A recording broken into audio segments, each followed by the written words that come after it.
Hello, everyone, and welcome to the penultimate Copenhagen scene. My actors performing today are Braden Clark, Diego Gonzalez, and Alyssa Cavazos, very talented people. So I drew some of the inspiration for the creative process of my scene from Plato. Plato was very opposed to writing, and myself personally, I take for granted that writing is not something that's been around since the dawn of time. Writing is a somewhat recent invention.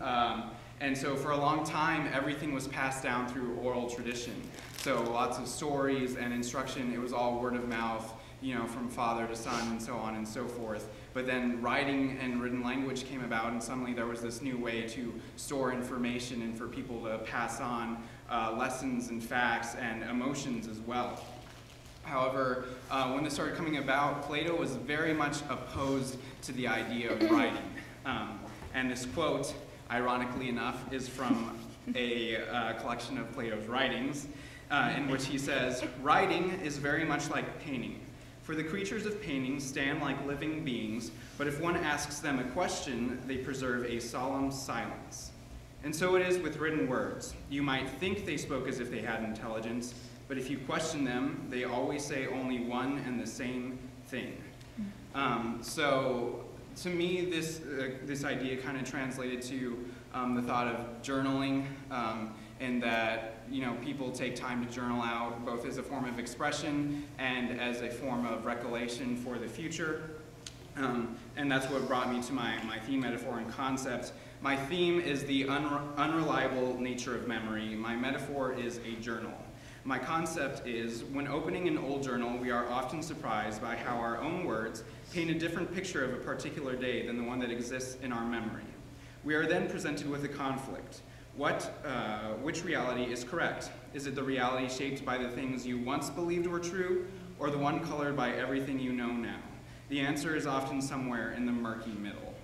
And so with this Copenhagen piece, we find our characters kind of stuck in this existential purgatory in which they've been sort of sentenced to this endless conversation that they're having to discover what really happened at this one moment in time. And each of them remember it differently and recall it differently. And I've sort of incorporated that unreliable nature of memory into my piece, and that does it even really matter in the end what actually happened? Do we need to have all the pieces of the past in order to move forward into a better future? Or is there an element of letting go that is necessary in order to move forward? So with that being said, and leaving you to reflect on those things, I present a scene from Copenhagen. Woo!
I was too angry to take it in. Something about fission? What happens in fission? You fire a neutron at a uranium nucleus, it splits, and it releases energy. A huge amount of energy. About enough to move a speck of dust. But it also releases 2 or 3 more neutrons, each of which has the chance of splitting another nucleus. Okay, so these 2 or 3 split nuclei each release energy in their turn? And 2 or 3 more neutrons. The trickle of snow starts sliding as you ski. The trickle becomes a snowball. A never-widening chain of split nuclei forks through the uranium, doubling and quadrupling in millions of a second from one generation to the next. The first 2 splits, let's say for simplicity, then 2 squared, 2 cubed, 2 to the 4th, 2 to the 5th, 2 to the 6th. Thunder from the gathering avalanche echoes from all the surrounding mountains. Until eventually, after let's say 80 generations, 2 to the 80th specks of dust have been moved. But now, 2 to the 80th is a number with 24 nines. Enough specks of dust to constitute a city and all who live in it. There's a catch. There is a catch, thank God. Natural uranium consists of 2 isotopes, U-238 and U-235. Now, less than 1% of it is U-235. This tiny fraction is the only part of it that's fissionable by fast neutrons. In fact, it's a double catch. 238 is not only impossible to fission by fast neutrons, it also absorbs them. So very soon after the chain reaction starts, there aren't enough fast neutrons left to fission the 235. So the chain stops. What all this means is that an explosive chain reaction will never occur in natural uranium. In order to make it explode, you would need to separate out pure 235, and to make the chain large enough, 80 generations, let's say. you would need many tons of it, and it's extremely difficult to separate. Tantalizingly difficult. Mercifully difficult. The best estimates were that to separate even 1 gram of 235 would take 26,000 years, by which time, of course, this war would be over. So you see, he's wrong. He's wrong, or could I have miscalculated? Let me see. What did Heisenberg say? That's what everyone wanted to know then and forever after. That's what the British wanted to know as soon as Chadwick managed to get in touch with me. What exactly did Heisenberg say? What exactly did Bohr reply? I mean, that was, of course, the first thing my colleagues asked me when I got back to Germany. Yes. What did Heisenberg say to Niels, and what did Niels reply? The person that wanted to know most of all was Heisenberg himself. I remember it absolutely clearly. Because my life was at stake. I simply asked you if, as a physicist, one had the moral right to work on the practical exploitation of atomic energy, yes? I was horrified.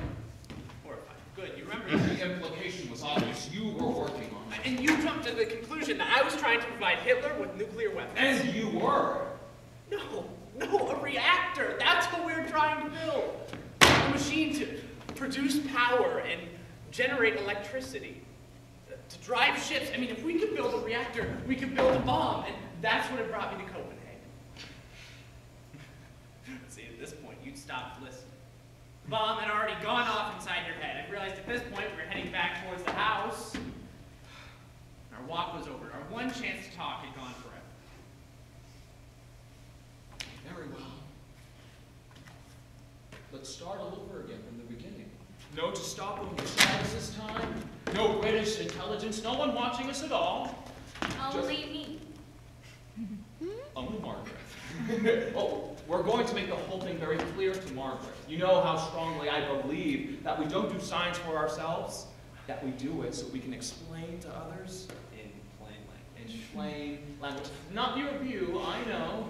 You'd be happy to separate your details purely differential equations, but for Margaret's sake, Plain language. awkward.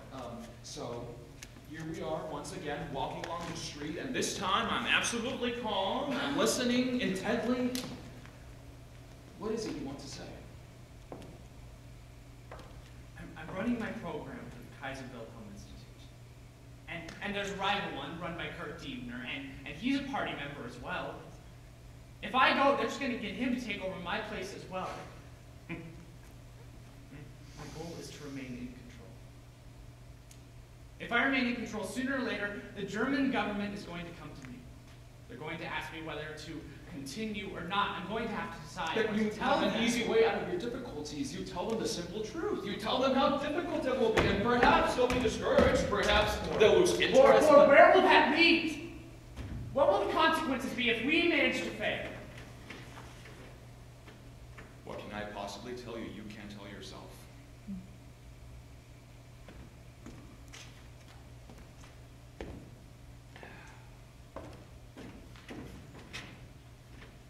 There was a report in the Stockholm paper that the Americans are working on an atomic bomb. So, you do want to know about the Allied nuclear program? I just want to know if there is one. Some hint, some clue. I just betrayed my life and betrayed my country to warn you of the German program. And now I'm to return the compliment? Or I need to know.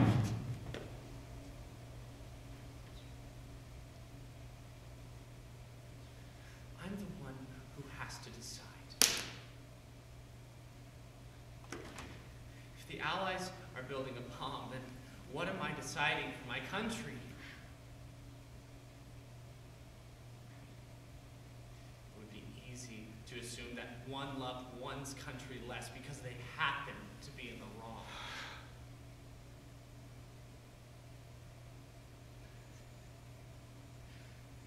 Germany is where I was born. Germany is where I became what I am. It's all the faces of my childhood. All the hands that picked me up when I fell. It's all the voices that encouraged me and set me on my way. It's all the hearts that speak to my heart.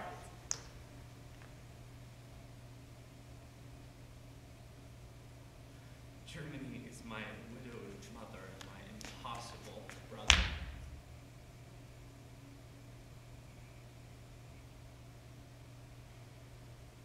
Germany is my wife. Germany is our children.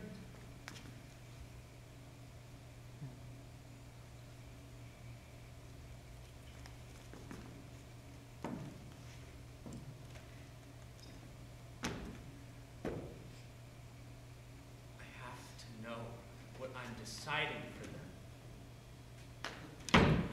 My dear Heisenberg, there's nothing I can tell you. I've no idea whether there's an Allied nuclear program. That's going on even as you and I are talking. And maybe I'm choosing something even worse than defeat. Because the bomb that they're building is going to be used on us.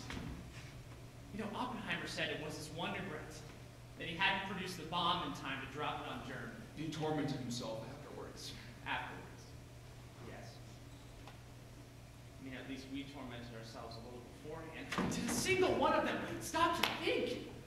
Even for a brief moment about what they were doing, did you, when you left Copenhagen 2 years later? We weren't supplying the bomb to Hitler! You weren't dropping it on Hitler. You were dropping on anyone who was in reach. Old men, women in the streets. On mothers and their children. And if you would have produced it in time, it would have been my fellow country. My wife. My children. That was the intention. Yes. Was the intention. You have the slightest conception of what it's like when a bomb is dropped in the city. Not a single one. Walked from the center of Berlin to the suburbs one evening after one of the big raids. The whole city on fire. I mean, even the puddles in the streets were burning. It gets on your shoes like some kind of incandescent dog muck. I have to keep scraping it off. I mean, it would have made you laugh. My shoes keep bursting into flames.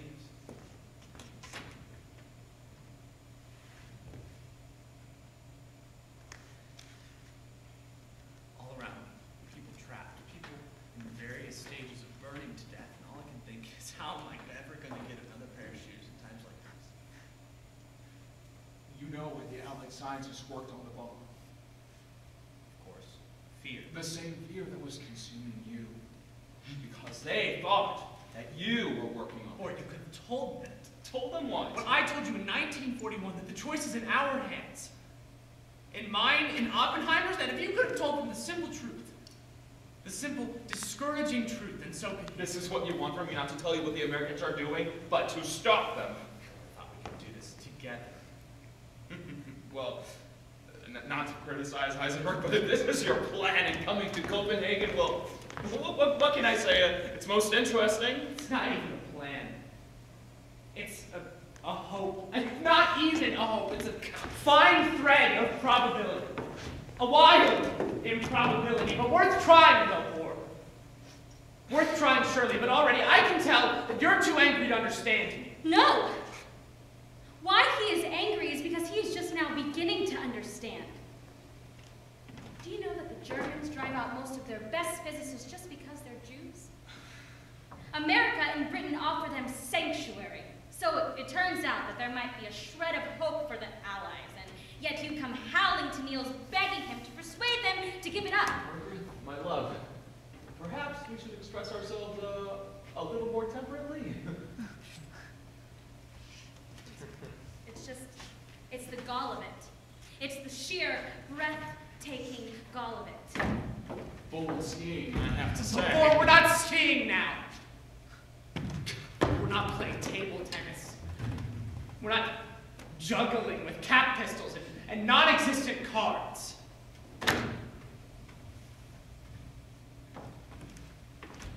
I refuse to believe it. The night of Hiroshima?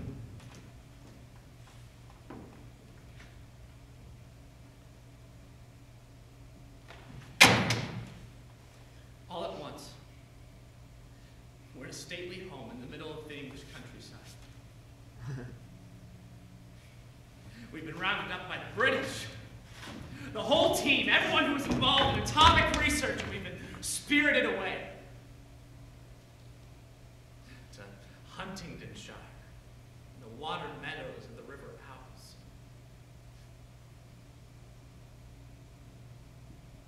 Our families in Germany are starving, and there are we, sitting down each evening to an excellent formal dinner with our gracious host. The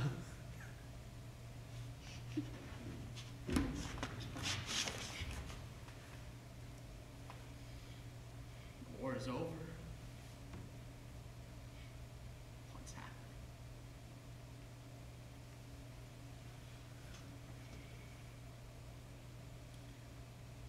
Perhaps, as in a play, going to be quietly murdered, one by one.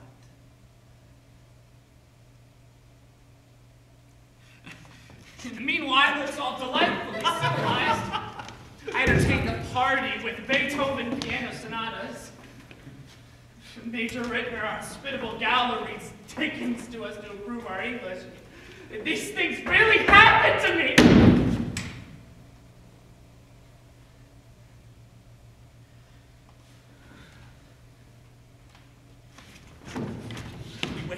We wait for the moment for it all to be revealed to us. And one evening, it is. It's even more grotesque than the one we were fearing. It's on the radio. You have actually done the deed that we were tormenting ourselves about. They keep us separated to keep us from talking about it until it's too late. I can't describe the effect it has on us. I mean, you play happily with your toy cap pistol, and someone else picks it up. All of a sudden, there's blood everywhere, and people screaming because it wasn't a toy at all.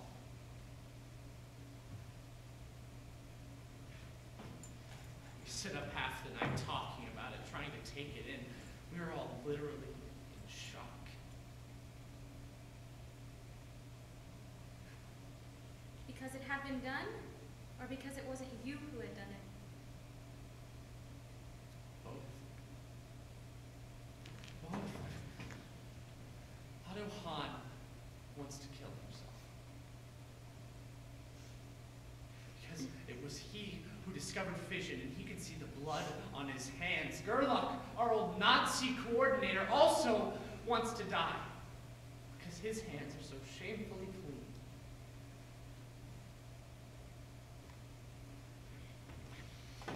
You've done it. You've built a bomb.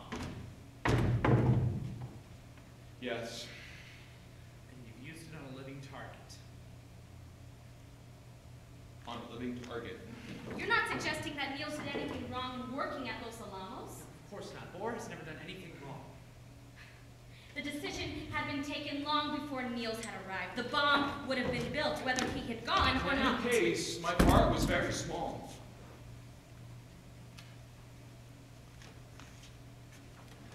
Oppenheimer described you as the team's father, Professor. It seems to be my role in life. Said you made a great contribution.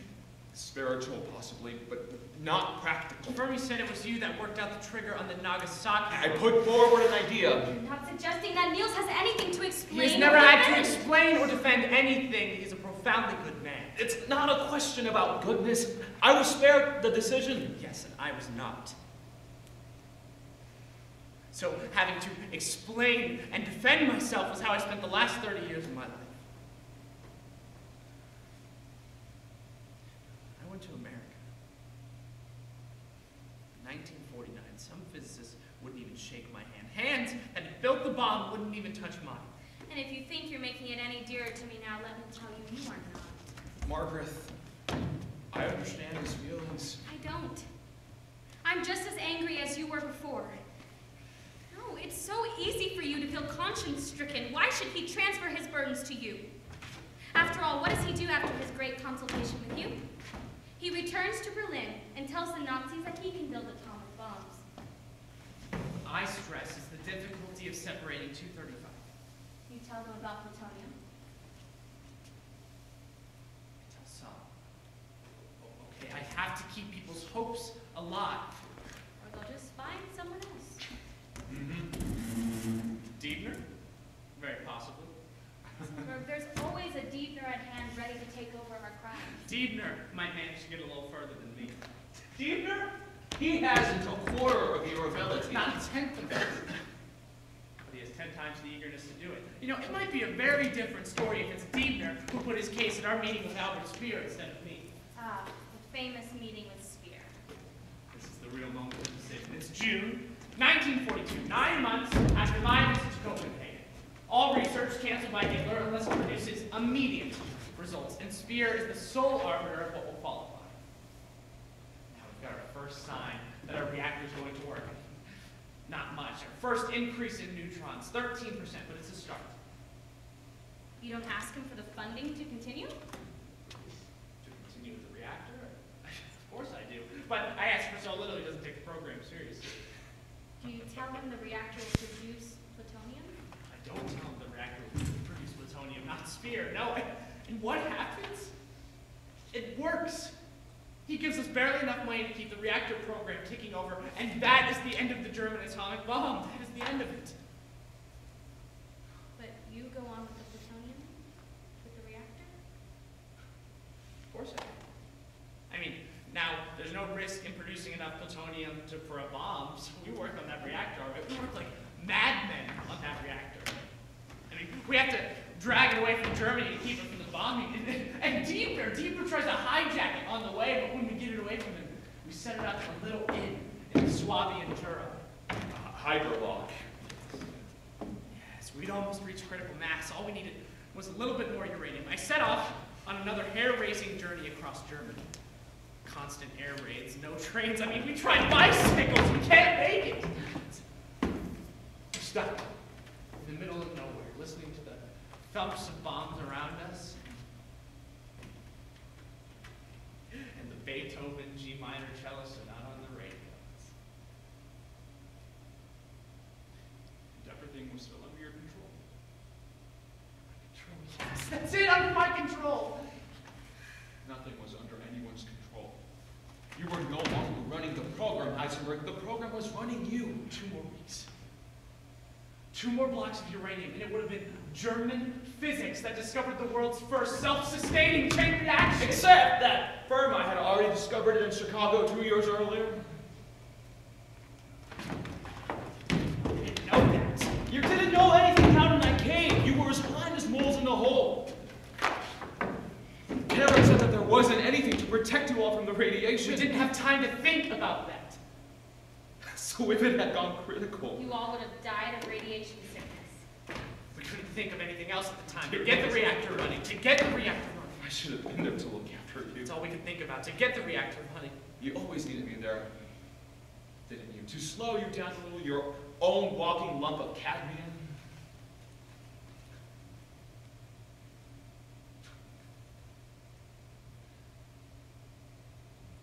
If I had died, what would I have missed? 30 years of attempting to explain, 30 years of reproach and hostility.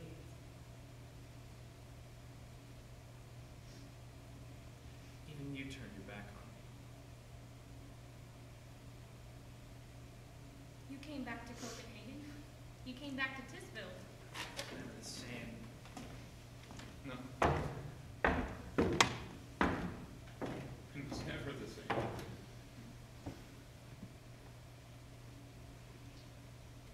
You know, sometimes think that those last few weeks at Heigerloch were the last happy time of my life. In a strange way, it was very peaceful. There was nothing to think about except the reactor. And we didn't work all the time. There was this monastery on the top of the rock above our cave, and I used to retire in the organ loft in the church and play Bach fugues. Look at him. He's lost. He's a lost child running around in the forest, running here, running there. He's been cowardly and he's been brave. He's done wrong, but he's done right. And now the evenings come and all he wants to do is go home. He's lost. He's just lost.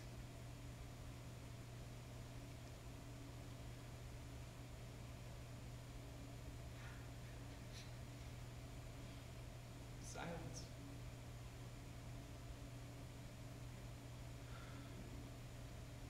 Silence. Silence.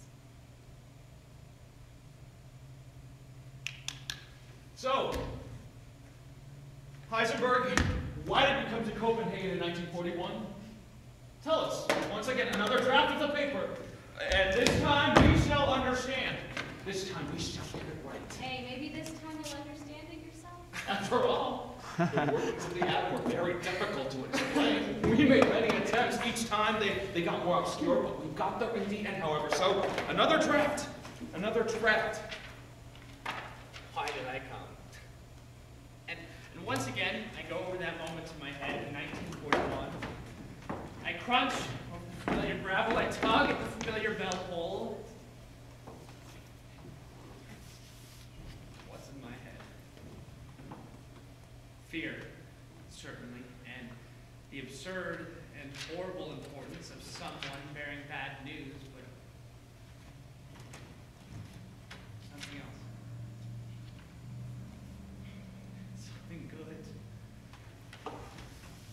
Something bright, eager, and hopeful.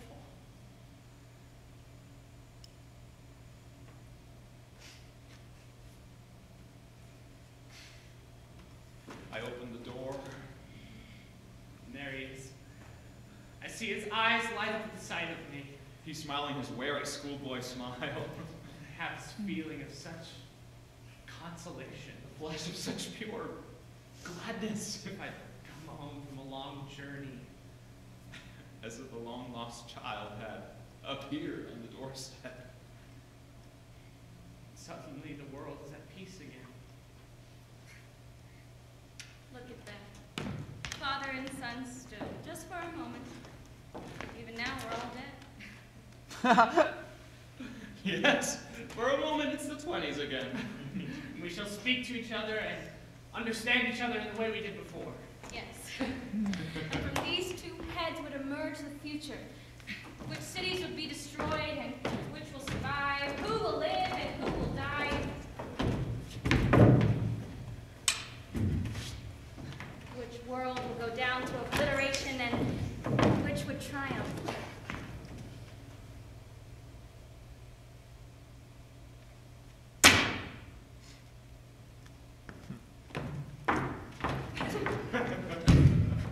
My dear Heisenberg. My dear Bohr,